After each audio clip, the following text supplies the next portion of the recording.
YouTube ചാനലിലേക്ക് സ്വാഗതം. അപ്പൊ നമ്മൾ ഇന്ന് ഉണ്ടാക്കാൻ പോകുന്നത് ഒരു 4 മണി പലഹാരമാണ്. എൻ്റെ അച്ഛൻ്റെ ഒക്കെ ഒരു നൊസ്റ്റാൾജിയ പലഹാരമാണ്. അപ്പൊ എൻ്റെ അച്ഛനൊക്കെ സ്കൂളൊക്കെ വിട്ട് വരുമ്പോഴത്തേക്കും അമ്മച്ചമ്മ അവർക്ക് ഉണ്ടാക്കി കൊടുക്കുന്ന ഒരു പലഹാരമാണെന്ന് എനിക്ക് അങ്ങനെ കുറെ കഥകളൊക്കെ എനിക്ക് പറഞ്ഞു തന്നിട്ടുണ്ട് എൻ്റെ അച്ഛൻ. അപ്പൊ അങ്ങനെ ഞാൻ ആലോചിച്ചപ്പോ ആ പലഹാരം അമ്മച്ചമ്മേനെ കൊണ്ടൊന്ന് ഉണ്ടാക്കിപ്പിച്ചാലോ എന്ന് കരുതി. അപ്പൊ അങ്ങനെ ഉള്ള ഒരു പലഹാരമാണ് പീച്ചാമ്പിടി പലഹാരം. അവര് പീച്ച് ഉണ്ടാക്കുന്നതുകൊണ്ട് അതിന്റെ പേര് പീച്ചാമ്പിടി എന്നാക്കിയെന്നാണ് അമ്മച്ചമ്മ പറയുന്നത്. ഇതിന്റെ ഇൻഗ്രീഡിയൻസ് എന്തൊക്കെയാണെന്ന് പരിചയപ്പെടാം. ആദ്യത്തത് 2 ഗ്ലാസ് പൊട്ടുപൊടി, അതായത് ഈ കപ്പിന്റെ 2 കപ്പ് പൊട്ടുപൊടി. പിന്നെ ഒരു തേങ്ങയുടെ ഹാഫ്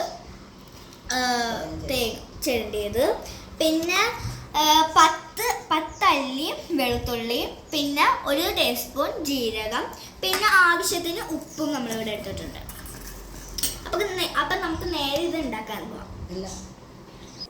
ഇനി തേങ്ങ ചിരണ്ടിയതും ജീരകവും പിന്നെ വെളുത്തുള്ളി നമുക്കൊന്ന് ഒതുക്കിയെടുക്കണം. അപ്പം അതിന് വേണ്ടി നമുക്ക് അമ്മച്ചമ്മയുടെ കയ്യിൽ കൊടുക്കാം. അപ്പോൾ നമ്മൾ ഇത്തിരി ചൂടുവെള്ളം, ഞാനൊരു കാര്യം മറന്നുപോയി, ഇത്തിരി ചൂടുവെള്ളം ഇതിനകത്ത് ഒഴിക്കണം. അപ്പോൾ ഈ മിക്സറിലോട്ട് ചൂടുവെള്ളം ഒഴിച്ചിട്ട് വേണം ഇതിന് കുറുക്കി എടുക്കാനായിട്ട്.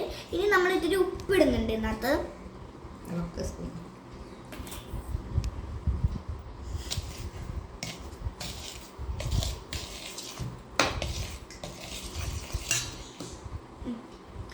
മിക്സ്ചറിലോട്ട് നമ്മൾ മിക്സ്ചർ ഇതിനകത്തേക്ക് ഇടുവാണ്. നമുക്കിത് കുഴച്ചെടുത്തിട്ട് കാണാം കേട്ടോ. അപ്പം നമ്മൾ ആ ചൂടുവെള്ളമൊക്കെ വെച്ചിട്ട് കുഴച്ചൊക്കെ എടുത്തിട്ടുണ്ട് ഇത്.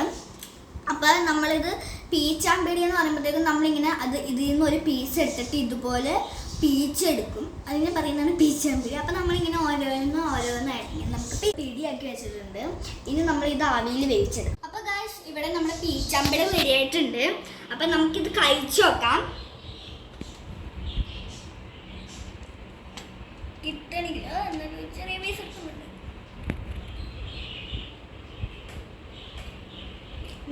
നല്ല ടേസ്റ്റ് ഉണ്ട്. അപ്പം നിങ്ങൾ എല്ലാവരും ഇത് കഴിച്ചു നോക്കണം.